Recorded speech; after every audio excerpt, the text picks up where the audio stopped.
안녕하세요 여러분. 최근 여러분의 계좌는 안녕하신가요?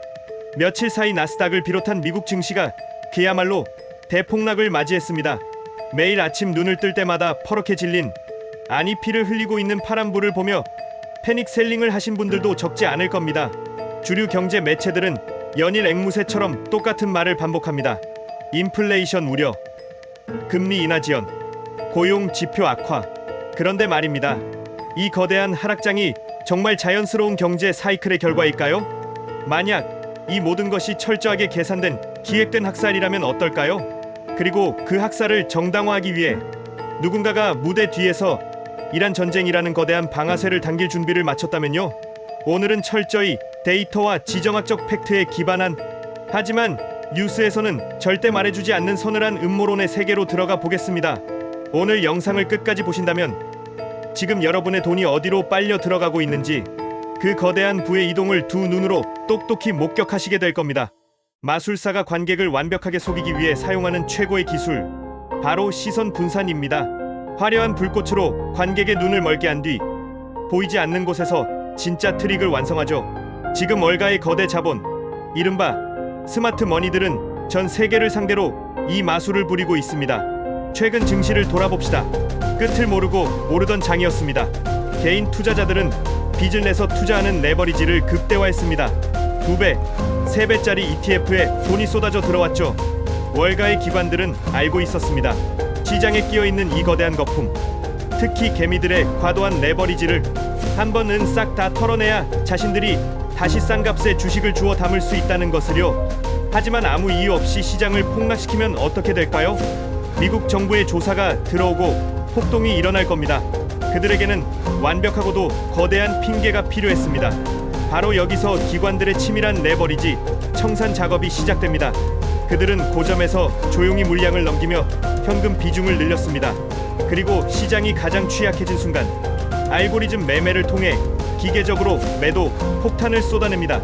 주가가 특정 지지선을 깨고 내려가면 어떻게 될까요? 빚을 내서 투자한 개인들의 계좌에서 강제 청산이 발생합니다. 내가 팔고 싶지 않아도 증권사가 강제로 주식을 던져버리는 겁니다. 매도가 매도를 부르는 끔찍한 연쇄 작용, 데스 스파이럴이 시작된 겁니다. 그런데 대중들이 이 하락의 원인을 기관의 탐욕과 알고리즘으로 눈치채면 안 됩니다. 시선을 돌릴 거대한 불꽃, 즉 명분이 필요한 순간입니다. 그 완벽한 핑곗거리가 바로 미국과 이란의 충돌입니다. 왜 하필 이란일까요? 과거 트럼프 행정부 시절 미국이 이란을 상대로 구사했던 핵심 지정학적 전략이 있습니다. 바로 최대 압박 캠페인이죠. 이란의 돈줄을 완전히 말려버리고 중동 내에서 철저히 고립시키는 군사적, 경제적 봉쇄 정책이었습니다. 지금 이 거대한 폭락의 배후 세력들은 다분히 정치적인 목적을 가지고 이 최대 압박의 망령을 다시 불러오고 있습니다. 퍼즐을 맞춰보겠습니다.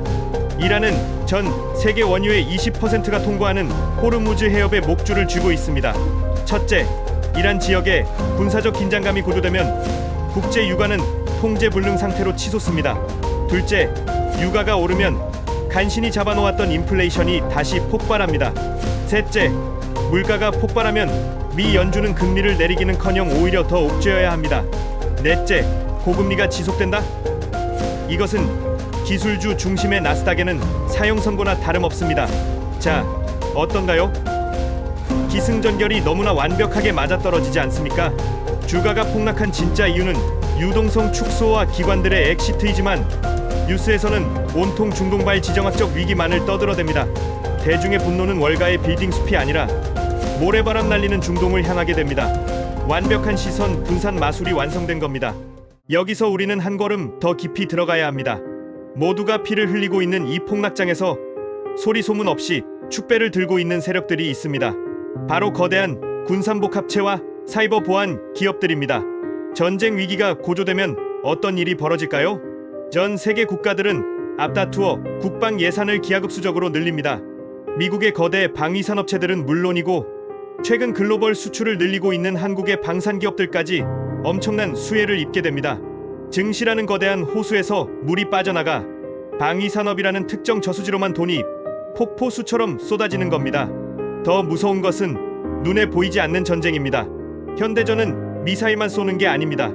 이란과 같은 국가들이 미국의 보복을 가할 때 가장 먼저 선택하는 카드는 비대칭 전력, 바로 국가 단위의 해킹과 사이버 공격입니다.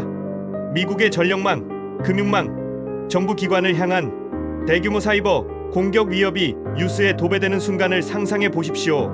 크라우드 스트라이크, 팔로알토 네트워크스 같은 사이버 보안 주식들은 시장의 폭락과 무관하게 하늘을 뚫고 올라갈 것입니다. 결국 이 사태의 본질은 단순한 주가 하락이 아닙니다. 개인들의 주머니에 있던 돈을 강제로 털어내어 전쟁과 안보라는 국가적 명분 아래 소수의 방산 및 사이버 보안 엘리트 기업들에게 돈을 몰아주는 합법적이고도 폭력적인 부의 이동인 것입니다. 여러분, 오늘 제가 말씀드린 이야기는 물론 하나의 가설입니다. 어쩌면 이란의 도발은 우발적이었고 시장의 폭락은 우연히 시기가 겹친 것일 수도 있습니다. 하지만 투자의 세계에서 가장 위험한 것은 우연을 있는 그대로 믿는 순진함입니다. 역사를 돌이켜 보십시오. 자본주의 시스템이 한계에 다다르고 부채가 감당할 수 없을 만큼 쌓였을 때 기득권은 항상 전쟁이라는 가장 확실한 리셋 버튼을 눌러왔습니다. 2000년대 닷컴 버블 붕괴 직후의 중동 전쟁이 그랬고 과거 대공황 이후의 세계 대전이 그랬습니다. 뉴스가 떠먹여주는 공포에 휩쓸리지 마십시오. 대중들이 패닉에 빠져 바닥에서 손절매를 하고 있을 때 무대 뒤의 스마트 머니들은 이미 다음 사이클을 준비하고 있습니다. 우리가 해야 할 일은 명확합니다. 거시 경제의 큰 그림을 읽고 자본이 지금 어디서 빠져나와 어디로 흘러가고 있는지 그 냄새를 쫓아야 합니다. 레버리지가 청산되어 시장이 바닥을 칠 때가 바로 역발상 투자의 기회이며 방산과 사이버 보안처럼 지정학적 위기 속에서 구조적으로 성장할 수밖에 없는 섹터를 찾아 포트폴리오를 방어해야 합니다. 위기는 누군가에게는 재앙이지만 판을 읽을 줄 아는 사람에게는 인생을 바꿀 일생일대의 기회입니다. 여러분은 마술사의 불꽃을 보시겠습니까? 아니면 트릭을 숨기고 있는 진짜 손을 보시겠습니까? 이번 폭락 사태에 대한 여러분의 날카로운 분석과 의견 댓글로 자유롭게 남겨주시기 바랍니다. 오늘의 심층 분석이 여러분의 통찰력에 조금이라도 도움이 되셨다면 구독과 좋아요 그리고 알림 설정 잊지 마시고요. 저는 다음번에도 뉴스 이면에 더 깊고 서늘한 진실을 파헤쳐 돌아오겠습니다. 지금까지 시청해주셔서 감사합니다.